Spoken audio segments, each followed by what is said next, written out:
요즘 그 넷플릭스에서 방영된 오징어 게임이라고 하는 드라마가 전 세계적인 광풍적 인기를 끌고 있고 또 하나의 한류 문화를 이끌어내고 있습니다. 혹시 들어보셨습니까? 이 드라마의 줄거리는 사실 매우 슬픕니다. 극한의 경쟁 사회에 극단에 내몰린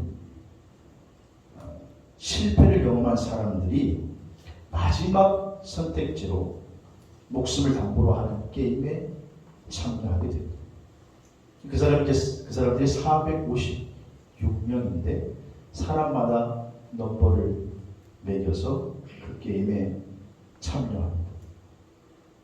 그 게임은 다른 게 아니라 우리가 어렸을 때에 친구들과 함께 놀았던 게임이에요. 여러분 어떤 게임을 하면서 놀이를 하면서 친구들과 즐기셨습니까? 첫 번째 게임이 무궁화 꽃이 피었습니다. 많이 해보셨죠? 또 구슬치기 홀짝 게임 혹은 달고나를 달궈서 이렇게 춤을 발라가면서 그 모양을 뜯어내면서 먹던 게임, 줄다리기, 징검다리 건너기, 그리고 오징어 게임이라고 있습니다. 아마 해보신 분도 계시고 못 해보신 분도 계실 건데 이 6개의 게임에 이 사람들이 참여하게 되는데 놀랍게도 이 게임에서 지면 실패하면 그 자리에서 즉시로 사살이 됩니다. 죽습니다.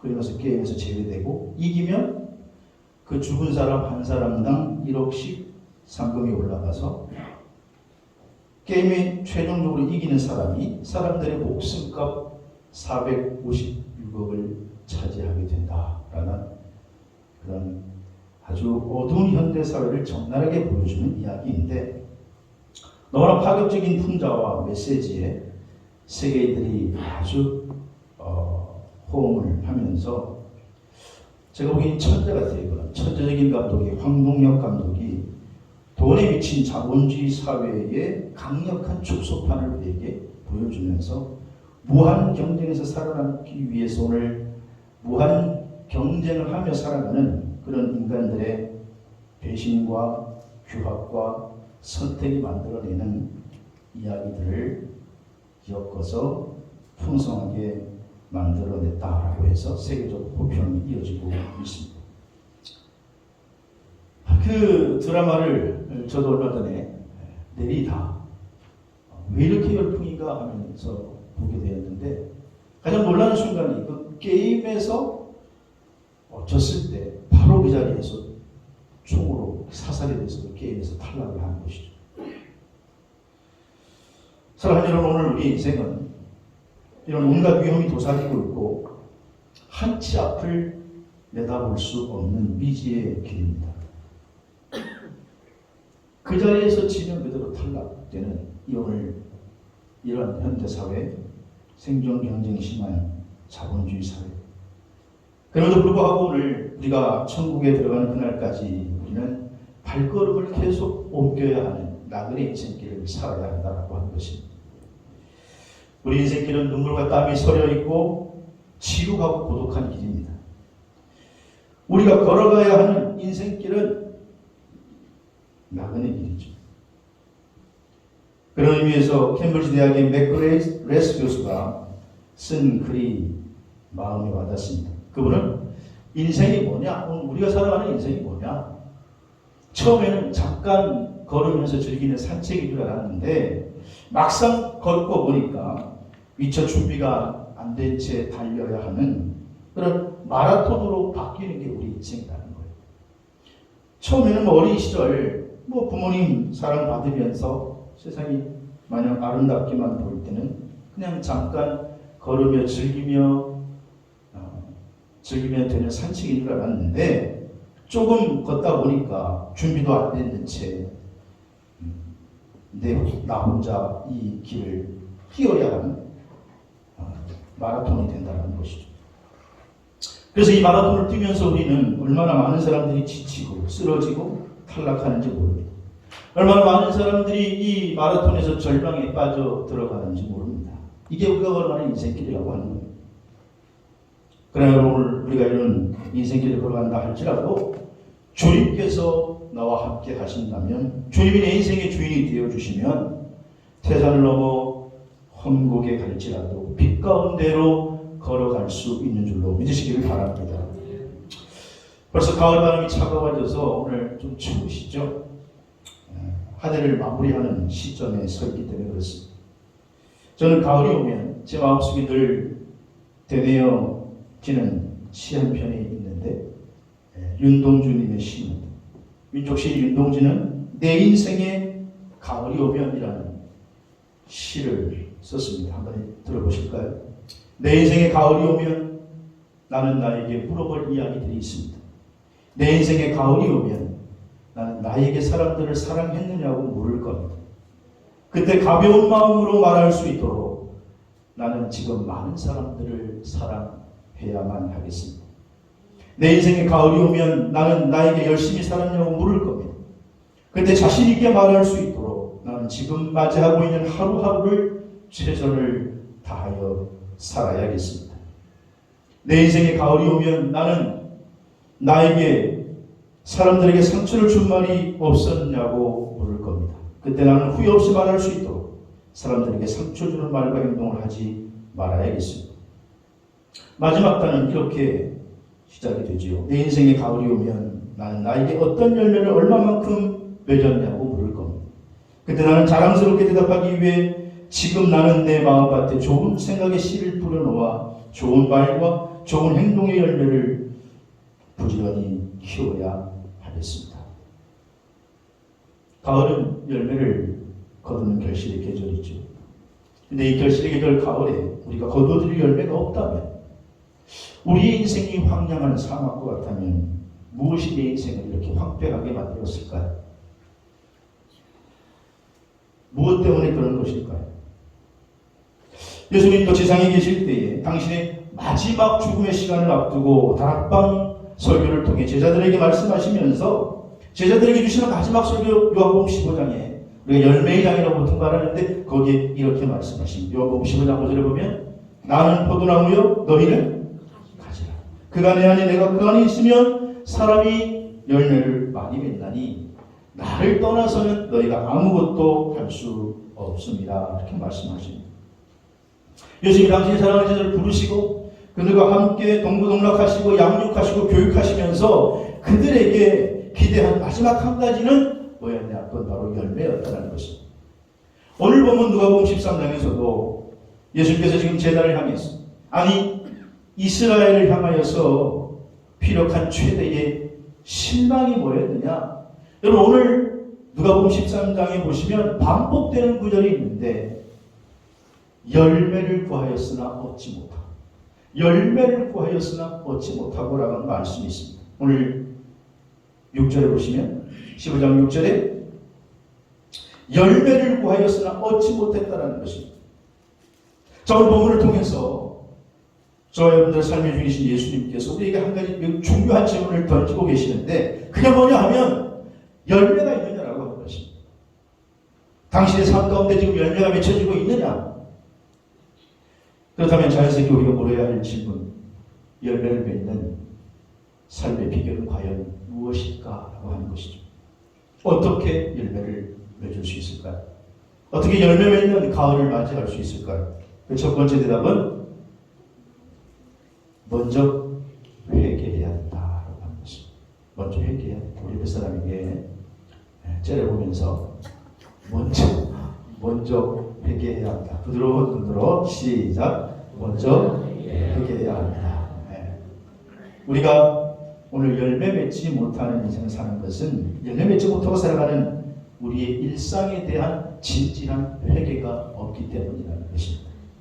여러분, 우리가 회개라고 하면 야, 저 목사 무슨 지금 이 시대에 또 얼토당토 않는 씨알과 맥히는 회개냐 그렇게 말할 수도 있고, 또 회개라는 단어를 쓰면 우리가 얼른 연상하는 게, 아니 그거는 회개라는 것은 아주 부도덕한 인생을 사는, 감옥에나 들락날락하는 그런 인생들이거나 혹은 인생의 비극을 만나가지고 지금 나락에 떨어져 있는 그런 사람들에게나 회개가 필요한 것이지 무슨 회개입니까? 라고 반문할 수 있을지 모릅니다.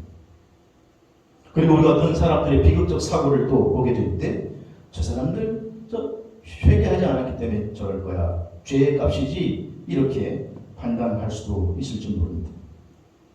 근데 여러분, 오늘 본문 앞선 선행되는 누가복음 13장 1절에서 5절 말씀을 보시면 예수님께서 당시에 일어났던 두 개의 사고를 사례로 들면서 회개의 주제에 대해서 우리에게 가르쳐 주십니다. 그 두 개의 사례가 뭐냐? 첫 번째는 당시에 갈릴리에 살고 있는 사람. 갈릴리는 주로 이 유태인들, 민족주의자들, 아주 복수주의자들이 살고 있었는데 그 민족주의자들이 로마에 대한 반역의 결과로 그들에게 찾아온 만로에 대해서 말씀하십니다. 두 번째로는 실로암 망대가 있었는데 이렇게 망대를 세우잖아요. 근데 그 망대가 붕괴되면서 18명이 사고사를 당했죠. 그래서 이 두 개의 사고사를 통해서 예수님께서 말씀하시는 거예요. 첫 번째는 뭐냐? 갈릴리에 사는 사람들이, 이 민족주의자들이 로마에 반역하는 그 사람들이 예루살렘에 왔다가 당시에 로마 총독이었던 빌라도가 저 사람들이 민족주의자들이 예루살렘에 왔다라고 하는 소식을 첩보를 듣고 그리고 이들이 예루살렘에 가서 제사를 하나님께 드리고 있을 때 그들을 그 자리에서 사살을 해버리죠.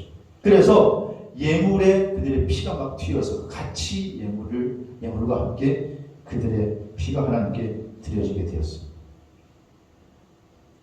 그러니까 아마 그 사건을 통해서 로마 시대에 로마를 건드리지 않고 평화롭게 지내면 되지, 평화를 원했던 사람들은 저렇게 민족주의자들의 이런 말로가 자기들이 초래한 죄값이지라고 생각했을지 모릅니다. 또 하나의 뉴스는 예루살렘에서 실로암 못이 있는 곳에 이렇게 망대를 세웠는데 그 망대가 무너져가지고 18명이 죽은 사건을 말하면서 당시 실로암 망대는 실로암 못이 매우 중요한 것이기 때문에 이 못을 보호하기 위해서 그런 일을 하다가 수공사를 하다가 거기에서 사고를 만나 죽었는데 이 일꾼들이 대부분 로마와 좋은 관계를 맺고 있는 로마에 부역한 사람들이었습니다. 그러니까 일자리도 좋겠죠. 그러니까 아마 이 사고를 보고 또 반대로 민족주의자들은 저 로마에 결합해가지고 우리를 지배하고 있는 로마에 부역한 결과 하나님이 심판할 것이지 죽어도 싸지, 아마 이런 판단을 하고 있었을지 모릅니다. 그러니까 예수님이 이 두 가지 사건을 언급하시면서 반로마주의자들이든지 친로마주의자들이든지 그들에게 동일한 질문을 던지시는데 저 사람들이 왜 사고를 당한 줄 아느냐? 다른 사람들보다 죄가 많아서 그런 사고를 당한 줄 아느냐? 그렇지 않다는 것이죠. 여러분 얼마 전에 그 미국의 9.11 테러 여러분 기억하시죠? 이슬람 과격주의자들에 의해서, 테러리스트들에 의해서 미국의 뉴욕의 쌍둥이 빌딩이 무너진 지 벌써 20주년이 돼서 얼마 전에 20주년 행사를 하는 것을 매스컴을 통해서 접한 일이 있습니다. 그때에 저 쌍둥이 빌딩에 많은 사람들이 일하다가 목숨을 잃었는데 그러면 과연 저기에서 일하는 사람들이 다른 사람보다 죄가 많아서 그런 사고를 당한 것일까요? 여러분 어떻게 생각하십니까? 과연 그런 것입니까? 예수님의 대답은 지금 그것입니다. 친로마주의자들인지 반로마주의자들인지 너희가 그 사건에 대해서 그 사람들 죄 때문이지 라고 생각할 게 아니라 오늘 그 사고를 나에게 적용시켜라 라고 하는 것입니다.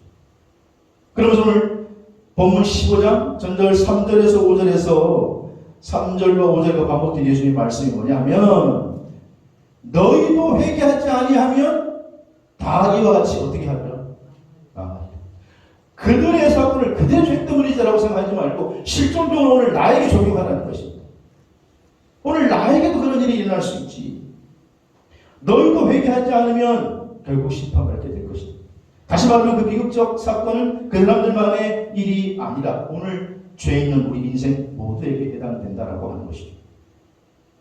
어느 정치적인 입장에 따라서 심판이 결정되는 게 아니라 오늘 한 사람 한 사람 우리 개인이 하나님 앞에 범한 죄로 말미암아 심판을 초래하는 것이라고 말씀을 하고 있는 것입니다. 여러분 우리의 삶 가운데 그런 비극이 일어나지 않더라도 오늘 사실 우리가 살아가고 있는 하루하루 우리의 실존의 일상 가운데 우리가 늘 다른 사람의 일로 여기는 것이 아니라 내 일로 여기고 하나님의 심판의 안목에서 바라보고 살아야 한다고 주님께서 말씀하고 있는 것입니다. 어느 날 우리에게 그런 비극이 일어나지 않더라도 인간의 생명은요 어느 날 다 죽습니다. 우리는 다 하나님 앞에 심판대 앞에 서야 합니다. 그래서 그 심판을 오늘 나에게 임할 수 있는 사건이라고 인식하고 살아가는 사람들이래야 오늘 짤막한 100년도 안 되는 인생을 살면서 우리는 열매를 맺고 살아갈 수 있다는 거예요. 그래서 지금 종교개혁자들이 그들이 발견했던 성경의 가장 중요한 진리 가운데 하나가 뭐냐 하면 코람데오라는 말이 있어요. 코람데오라는 말은 무슨 말이냐? 코람 앞에서 데오 하나님의 뜻입니다. 하나님 앞에서. 그들은 언제 어디서든지 하나님 앞에 있다라고 하는 인생으로 하나님의 존존 앞에 있다라고 하는 마음으로 인생을 살았다라고 하는 것입니다. 다른 말로는 신전의식, 하나님 앞에서 살아간다는 것입니다. 그래서 교역자 마틴 루터는 하나님의 눈으로 자기 자신을 보았을 때 내가 이제 예수 믿고 의롭다함을 받아 용서받고 의인이 됐지만 동시에 여전히 나는 오늘도 또 죄를 범할 수밖에 없는 죄인이라고 하는 인생, 죄인이라고 하는 관점. 그래서 나는 의인이면서도 동시에 죄인이다. 이게 루터 유명한 고백 아닙니까? 나는 의인이면서도 동시에 죄인입니다. 오늘 우리 그리스도인들도 지속적으로 회개하며 살 수밖에 없는 그런 존재라고 하는 의식. 그래서 내가 오늘 회개에 대해 철저하고 진지하다면 그 회개의 결과 우리 인생에 열매를 맺을 수 있다라고 하는 것입니다. 그래서 종교개혁자들은요 코람데오 늘 하나님 앞에서 어디에 있든지 하나님 앞에서 우리는 살아간다라는 의식으로 살아갔다라는 거예요. 뿐만 아니라 그들은 코람데오라고 하는 모토뿐만 아니라 그들이 또 하나 붙들었던 그런 모토가 있다면 코람문도라고 하는 말입니다. 즉 이 말은 세상 앞에서라는 말이에요. 우리가 늘 하나님 앞에서 살아간다는 의식을 가지고 있어야 하지만 또 하나는요 세상 앞에서 우리는 세상 앞에서 그러면 회개한 증거가 나타나야 된다는 거예요. 여러분 회개한 증거가 삶의 열매로 나타날 수 있게 되기를 주의 이름으로 축복합니다. 하나님 앞에 살아가는 사람이라면 세상 앞에서도 그 증거가 나타나야 된다는 거예요. 그래서 종교개혁자들이 코람데오, 코람문도라는 두 모토를 가지고 인생을 살아갔을 때 그들이 써가는 중세를 건들 수 있었던 것이 한번 옆에 사람에게 한번 해보겠습니다. 코람데오, 코람문도. 하나님 앞에서 세상 앞에서 회개에 합당한 열매를 내줄 수 있는 저와 여러분 될 수 있기를 주의 이름으로 축원합니다.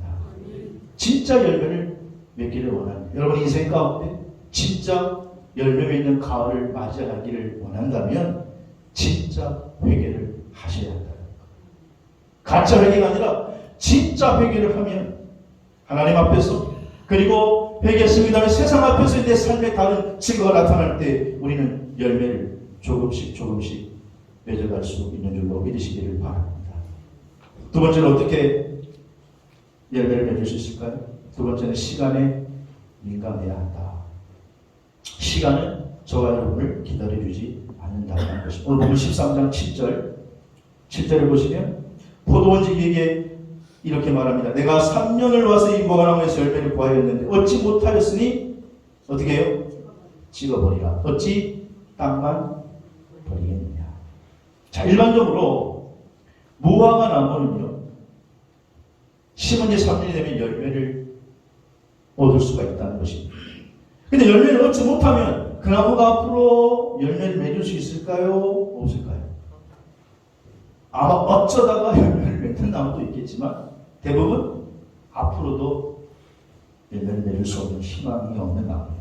근데 찍어버리든가 나무를 교체할 수밖에 없는 것이죠. 그러니까 이 3년의 시간을 기다렸다가 없으면 열매를 맺겠느냐. 이 3년이라는 시간이 예수님께도 아주 의미 있는 시간이었는데 예수님께서 이 땅에 오셔서 공생에 33년을 사셨지만 그 가운데 공적 생애, 공생에는 몇 년을 사셨죠? 공생에는 3년을 사셨어요. 3년 동안에 예수님이 제자를 부르시고 가르치시고 양육하시고 병도 고치시고 귀신을 쫓아내시고 많은 활동을 하셨어요. 그리고 이 세상을 떠나기 직전에 예수님께서 제자들에게 이제 너희가 열매를 맺기를 기대하고 계신 것이죠. 그래서 요한복음 15장 2절은 열매장인 요한복음 15장 2절은 뭐라고 말씀하십니까? 가실까요? 시작. 물은 내게 붙어있어 열매를 맺지 아니하는 가지는 아버지께서 그것을 제거해 버리시고 물은 열매를 맺는 가지는 더 열매를 맺게 하려 하여 그것을 어떻게 하시느니라? 깨끗하게 하시느니라. 여기서 우리는 제거해 버린다 그러니까 열매 맺지 않으면 잘라 버리는구나 그렇게 생각할 수 있는데 그 원문의 의미는 브루스 윌킨스의 포도나무의 비밀이라는 책이 있는데 이 브루스 윌킨스라고 하는 학자는 이 책을 통해서 여기에서 제거해버린다라고 하는 이 원어의 단어, 이 아이로의 본래의 단어는 가지를 제거해버린다는 게 잘라버리는 게 아니고 가지를 들어올린다는 뜻이다 이렇게 말합니다. 여러분 포도나무 가지들이 쭉 뻗어나가서 이제 거기에서 열매를 맺기 시작하는 계절이 오면 포도나무 가지들이 어떻게 해요? 포도를 맺으면서 열매를 맺으면서 가지들이 밑으로 처집니다. 그래가지고 이 처진 가지가 가만히 두면은 거기에 먼지도 쌓이고 진흙도 묻고 나중에 가만 놔두면 곰팡이가 피어서 열매를 맺지 못한다고 해요. 그래서 그때 이 과수원지기들은 과수원하시는 분들은 어떤 일을 하느냐? 그 가지들을 어떻게 해야 될까요? 들어올려야죠. 들어올려줘야 되고 가지를 씻어줘야 되고 묶어줘야 되고 이런 일을 합니다. 그럴 때 가지가 풍성하게 열매를 맺게 되는 것이죠. 여러분 오늘 우리 인생도 열매를 맺기 위해서 이런 일을 해야 된다는 거예요. 여러분 포도나무 가지 입장에서는 가지를 들어올리고 가지를 씻고 가지치기를 하고 자르고 하는 것이 포도나무 가지 입장에서는 어떻게 해요? 고통이겠죠. 고통. 하지만 포도나무 가지에게 그런 일을 하지 않으면 더 풍성한 열매를 맺지 못하는 것입니다. 오늘 우리 인생도 마찬가지예요. 때로 우리 인생의 고통은 나 자신의 실수 때문에 오는 경우가 많죠. 내가 그때 그 결정을 하지 말았어야 해요. 그러나 어쨌든 내 결정과 상관없이 내 실수와 상관없이 우리 인생에 또 오는 고난도 있어요. 그걸 하나님의 주권적 섭리라고 우리 기독교인들은 말할 수 있어요. 내가 실수해서 어려운 일도 당하게 되지만 내가 실수하지도 않았는데 때로는 억울하게 내 사업이 안 되고 억울하게 내가 당해야 되고 억울하게 내가 고난의 길을 걸어가야 할 때가 있다는 거예요. 여러분 그때 그것은요 하나님의 섭리예요. 그럴 때에 우리 성도들이 고난을 감수하고라도 그 고난 속에서 하나님이 주시는 교훈을 깨달을 때 그리고 우리가 믿음의 속성을 가져올 때 가지를 들어 올릴 때 우리는 열매를 맺을 수 있는 줄로 믿으시길 바랍니다. 문제는 그런 고난의 시간이 계속되지는 않아요. 하나님께서 한정된 시간에 그 고난을 주시지만 그것이 지나가면 중요한 것은 반드시 열매를 맺는 줄로 믿으시기를 바랍니다. 그래서 우리는 참고 견디면서 그 고난의 시간을 빨리 가게 하옵소서 하면서 시간을 어떻게 해요? 아끼고 절약해야 돼요. 그래서 사도 에베소서 5장 16절에 뭐라고 얘기합니까? 세월을 아끼라 때가 어떻게 해요? 악하다. 여러분 이것이 원문에 의하면 세월을 아끼라고 하는 것은 시간을 구속하라 그러는 의미예요. 사실은 시간을 구속하라. 구속한다라고 하는 것은 무슨 뜻이냐면 어떤 대가를 지불할지라도 그 시간을 통해서 목적을 온전히 회복해야 된다는 거예요. 다시 말하면 대가를 지불할 때에 그 대가의 결과를 이룰 수 있다는 거예요. 세월을 아끼면서 시간을 구속하면서 우리가 그 고난의 터널을 힘들지만 지나가게 되면 그걸 통해서 우리가 성숙해지고 그걸 통해서 하나님의 뜻을 깨닫게 되면 하나님께서는 반드시 열매를 거두게 해주실 줄로 믿으시기를 바랍니다. 마지막으로 세 번째는 어떻게 열매를 맺을 수 있느냐? 구체적인 응답이 있어요. 오늘 13장 8절 말씀. 자, 13장 8절 말씀 읽겠습니다. 시작. 대답하여 이르되 주인이여 금년에도 그대로 주소서. 내가 두루 파고 걸음을 주리니. 아멘. 자, 지금 이 포도나무가요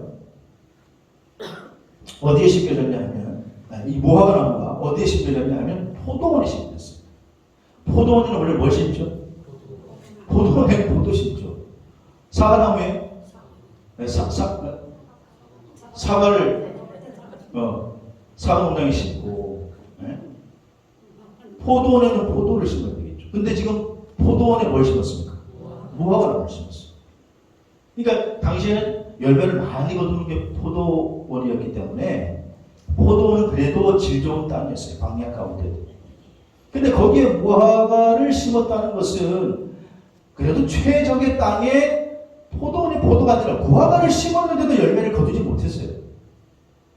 그러면 잘라버리는 것이 마땅합니다만 오늘 이 포도원지기가 다시 주인에게 이렇게 얘기합니다. 어떻게 해요? 시간을 좀 달라는 거예요. 한 번만 기회를 더 한 번만 좀 기회를 주시면 안 되겠습니까? 그리고 어떻게 합니까? 자기 계획을 말하는데 제가 땅을 두루 파고 뭘 주겠대요? 거름을 주겠대요. 그러면 열매를 맺을 수 있지 않겠습니까? 자, 이것은 뭐냐 하면 순종의 시작을 말하는 거예요. 오늘 하나님께서 우리에게 말씀하시는 그 명령에, 그 말씀에 내가 순종하겠습니다 라고 응답할 때에 열매 맺는 삶을 이룰 수 있는 줄로 믿으시기를 바랍니다. 그래서 그 응답의 첫 번째가 회개고요. 그리고 두 번째가 걸음을 준다는 거예요. 순종하면서 이제는 변화된 삶을 살아간다는 것이에요. 여러분, 회개라고 하는 말에 회자가 무슨 말이에요? 뉘우칠 회, 그 다음에 개자는 고칠게. 그죠? 뉘우치고 어떻게 해요? 고친다라는 말이 회개예요. 뉘우치고 고친다. 그러니까 변화가 있어야 된다는 거예요. 뉘우치기만 해서는 안 되고 뉘우치고 회하고 개가 있어야지 회만 있으면 안 되잖아요. 개가 있어야 될 줄로 믿습니다. 말이 좀 이상하게 들릴지 몰라요. 개가 있어야 돼. 개가. 우리 삶에 개가 있기를 주의 이름으로 축원합니다. 행동할 때, 순종할 때 비로소 회개가 이루어지고 삶의 열매는 맺혀지는 줄로 믿으시기 바랍니다. 그래서 요한복음 15장에 보면 주님께서 아버지가 나를 사랑하는 것 같이 나도 너희를 사랑하였으니 나의 사랑함에 거하라. 왜 이런 말씀하시느냐? 주님께서 가장 절실하게 요구했던 열매가 사실은 사랑의 열매거든요. 그래서 너희들이 사랑의 열매를 좀 맺으라는 거예요. 그러려면 사랑 안에 먼저 거하는 변화가 있어야 된다. 여러분, 오늘 우리가 사실 사람을 사랑하는 것, 그것이 예수님의 제자가 된다는 가장 중요한 의미 가운데 하나입니다. 그래서 성령의 열매 가운데에도 갈라디아서 5장 22절을 보면 성령의 열매 가운데 첫 번째 열매가 뭐예요? 오직 성령의 열매는 첫 번째는 뭐예요? 사랑, 희락, 화평입니다. 그래서 예수님도 지금 내 제자가 되려면 열매가 있어야 되는데 그 첫 번째 열매가 뭐냐? 사랑의 열매라는 거예요. 사랑. 오늘 여러분 이 땅에서 이 생존 경쟁이 심한 자본주의 첨단의 사회에 살고 있지만 그러나 오늘 우리가 예수 그리스도의 제자라면 사랑의 열매를 맺어야 될 줄로 믿으시기를 바랍니다. 오늘 설교소 때에 소개한 윤동주 시인은 그래서 내 인생의 가을이 오면 첫 번째로 뭐라고 합니까? 나는 나에게 사람을 사랑했냐고 물을 겁니다. 여러분 스스로에게 한번 물어보시죠. 나는 사람을 사랑했는데 그때에 가벼운 마음으로 말할 수 있도록 지금 많은 사람들을 사랑해야 하겠습니다. 사랑은요, 여러분이 we are the world, 온 인류를 사랑합니다. 그건 뻥입니다. 거짓말입니다. 오늘 내 옆에 있는 한 사람을 사랑하지 못한다면 그것은 진짜 사랑이 아닙니다. 요한복음 15장에서 그래서 주님께서 먼저 사랑의 열매입니다. 그리고 또 하나 말씀하시기를 전도의 열매를 말씀하시는 거예요. 전도의 열매. 저는 오늘 본문 15장, 요한복음 15장 26절에 가서 보면 주님께서 내가 아버지께로부터 너에게 보낼 곧 아버지께서부터 나오시는 진리의 성령이 오실 텐데 그 성령이 나를 증언할 것이고 성령이 하신 일이 뭐냐? 그리스도를 증언하는 일인데 그 성령의 열매, 성령의 증인들이 맺어야 할 열매가 뭐냐? 전도의 열매라는 거, 전도의 열매. 그리스도인이라고 한다면 우리가 반드시 맺어야 할 열매가 전도의 열매다. 우리말 가운데 콩 심은데 콩나무, 팥 심은데 판단. 우리 그리스도인들이 심겨진 것에는 뭔 열매? 전도의 열매. 사랑의 열매, 전도의 열매가 있어야 한다라고 하는 것입니다. 오늘 나를 통해서 사랑의 열매, 또 전도의 열매가 있어야 한다는 것입니다. 여러분, 인생의 가을이 오고 있습니다. 아니 어쩌면 솔직히 가을을 맞이한 분들도 있습니다. 추수의 계절, 여러분에게 열매가 있습니까? 조금 있으면 인생의 겨울이 다가옵니다. 겨울이 다가왔을지도 모릅니다. 나를 통해서 예수 믿고 구원받은 사랑의 열매, 전도의 열매가 얼마나 있을까요? 당신의 삶의 열매가 있습니까? 그 열매는 누굽니까? 여러분 때문에 예수 믿고 구원받은 사람이 이 자리에 앉아 계십니까? 한 사람도 없습니까? 나의 자리 넘치다라고 하는 책의 주인공인 맥의순 전도사님이 계십니다. 이분은 원래 거제도 포로 수용소에 억울하게 붙잡혀 있던 분이었는데 이 포로 수용소에서 이분의 별명이 포로들의 성자라고 불렸던 분이라고 합니다. 1950년 6월 어느 화창한 일요일날 27세의 젊은이가 중등부 자기제들과 함께 미국 의료소 선교사와 함께 의료 봉사를 시작할 때 그때 북한의 남침으로 한국전쟁이 발발해요. 그래서 그때 친구와 부모와 심지어 약혼 여아도 생기를 하고 남한의 피난을 내려오는 과정에 이분이 인민군에게 잡혀서 군 폐단병으로 오해를 받고 고문을 당합니다. 그리고는 버려진 채 또 피난 오다가 이번에는 미군들에게 또 인민군이라고 오해를 받고 거제 포로 수용소에 이양이 됩니다. 그는 억울하게 인민군도 아닌데 포로 수용소에 잡혀서 인생의 목적도 의미도 상실하고 아무런 삶의 의미 없이 살아가다가 어느 날 중공군 소년봉으로부터 자기 인생을 송두리째 뒤흔드는 노래를 하나 듣게 돼요. 그게 뭐냐 하면 내 마음에 한 노래 있어라고 찬송가 410장이에요. 한 중공군 소년 병사 입에서 내 마음에 한 노래 있어 나 즐거이 부르네. 이 노래를 부를 때에 큰 평화 임하도다. 평화 평화 하나님 주신 선물. 그 놀라운 주의 평화 하나님 선물이었습니다. 그는 그 노래를 한 꼬마 중공군 아이 입에서 나온 걸 듣고 그래 내가 그리스도인이고 전도사였는데 소년이 말하는 주님의 평화를 내가 누리지 못했구나. 그리고 그는 그때부터 좌와 우를 가리지 않고 봉사하고 설교하고 헌신하는 삶을 살게 되죠. 그리고 그는 그렇게 그 안에서 일생을 살다가 27살의 젊은 나이로 그는 죽게 됩니다. 그리고 나중에 이제 모든 일이 다 해방되고 다 풀려나게 되었을 때에 중공군에 의해서 나는 포로 수용소에서 살아있는 예수를 보았다고 증언하게 되죠. 중공군들은 하나같이 저 27살의 맥의순 전도사님은 살아있는 예수였다고 말합니다.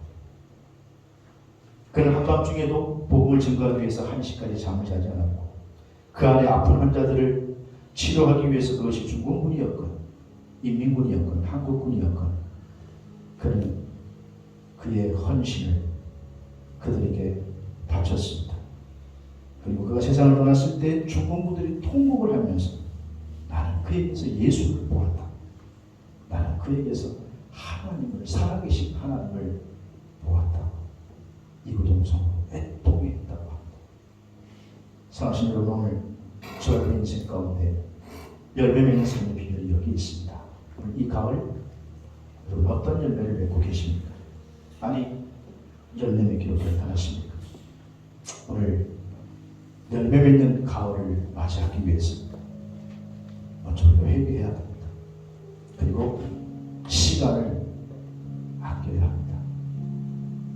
그리고 오늘 순종의 길로 첫걸음을 내디딜 때 우리 인생은 열매 맺는 가을을 맞이할 수 있을 겁니다. 그 주인공이 되시기를 주의 이름으로 축복합니다. 기도합니다.